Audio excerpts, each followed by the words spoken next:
जनता party ने बिहार विधानसभा चुनाव को लेकर अपने उम्मीदवारों की दूसरी सूची जारी कर दी है और दूसरी लिस्ट में गायिका मैथिली ठाकुर और पूर्व आईपीएस ऑफिसर आनंद मिश्रा का भी नाम है।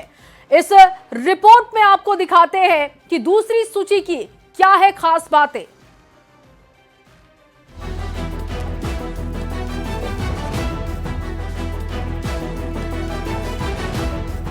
बिहार विधानसभा चुनाव को लेकर बीजेपी ने दूसरी लिस्ट भी जारी कर दी है।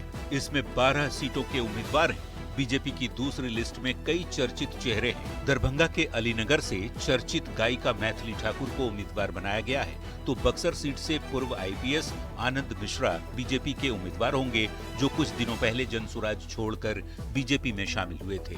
इसके अलावे हायाघाट से रामचंद्र प्रसाद, मुजफ्फरपुर से रंजन कुमार, गोपालगंज से सुभाष सिंह, बनियानपुर से केदारनाथ सिंह, छपरा से छोटी कुमारी, सोनपुर से विनय कुमार सिंह, रोसड़ा सुरक्षित सीट से वीरेंद्र कुमार, बाढ़ से सियाराम सिंह, अगियाव सीट से महेश पासवान और शाहपुर से राकेश ओझा को उम्मीदवार बनाया गया है।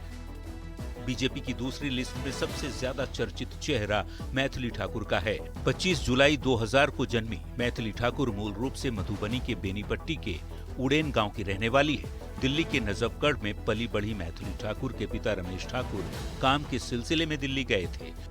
भवन इंटरनेशनल स्कूल से 12वीं तक बेटी की पढ़ाई करवाई और फिर दिल्ली यूनिवर्सिटी के आत्माराम कॉलेज से ग्रेजुएशन कराया। मैथिली ठाकुर मिथिला की आन बान और शान है। उन्होंने अपने सुरों से वैश्विक स्तर पर मिथिला की संस्कृति और परंपरा को पहचान दिलाई। वो मैथिली ठाकुर अब ऑफिशियली बिहार की राजनीति में आ चुकी हैं। 12 उम्मीदवारों की बीजेपी की दूसरी लिस्ट जारी होने के साथ अपने खाते की 101 सीटों में से 83 सीटों पर बीजेपी ने उम्मीदवारों के नाम का ऐलान कर दिया है। अब 18 सीटों पर कैंडिडेट के नाम की घोषणा होना बाकी है।